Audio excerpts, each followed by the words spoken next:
నడిపిస్తున్నది మహేష్ కుమార్ గౌడ్ సాబ్, కమలం పార్టీ నురికిస్తున్నది Kishan Reddy sir. Car steering ఎప్పుడు కేసీఆర్ సార్ చేతిలోనే కాకుంటే ఇప్పుడు డ్రైవింగ్ రామన్ననే చేస్తుండ అనుకోండి. అదేరే ముచ్చట. తెలంగాణ జనసమితి అధ్యక్షుడు కోదండరాం సారు, ఇక సిపిఐ పార్టీకి పెబ్బ కామ్రేడ్ సాంబన్న, మరి సిపిఎం పార్టీకి తమ్మినేని వీరభద్రం సారు అని అంటున్నారులే. కాదు కాదు, ఇగో గీ సారు.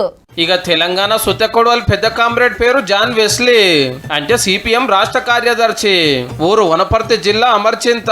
చదువుకునేటప్పుడు ఎర్రజెండా పట్టి 30 ఏళ్ళు ఎన్నో పోరాటాలలో ఉద్యమాలలో ఉండి ఇప్పుడు పార్టీకి పెబ్బయ్యేండు. ఈడ చెప్పుకోవాల్సింది ఏంటంటే కమ్యూనిస్టు పార్టీ చరిత్రలో దళిత లీడర్ కి పదవిచ్చుడు ఇదే తొలుత. ఇన్నేళ్ళు 2-3 పెద్ద కులాలోళ్ళే కార్యదర్శులు అయ్యేటోళ్ళు.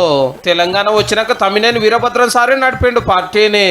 అయితే 70 ఏళ్ళు నిండినోళ్ళు ముఖ్యమైన కమిటీలు ఉండద్దని సీనియర్లను పక్కకు పెట్టి ఫస్ట్ టైం దళిత లీడర్ ను రాష్ట్ర కార్యదర్శి చేసిరు. సంగారెడ్డిలో 4 రోజులు మీటింగులు పెట్టుకొని అడుగున ఉన్న ఈ దళితుల హక్కుల కోసం పోరాడే దాంట్లో సిపిఎం పార్టీ ముందు బాగానే ఉంటుంది.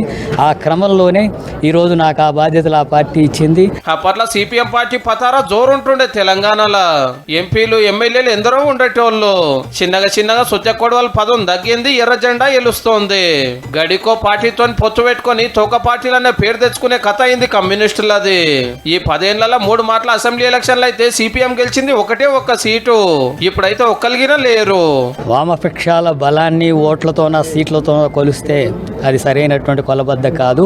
ఎర్రనల జోరు ఉన్నప్పుడు పెద్ద కులాల లీడర్లు చూసుకొని పలసగైతున్న యాళ్ళ దళిత లీడర్ కు పదవి ఇచ్చేండ్రు. చూడాలి మరి ఎట్లుంటదో గానీ కామ్రేడ్ జాన్ వెస్లీ అన్నకు ఉద్యమాభినందనలు.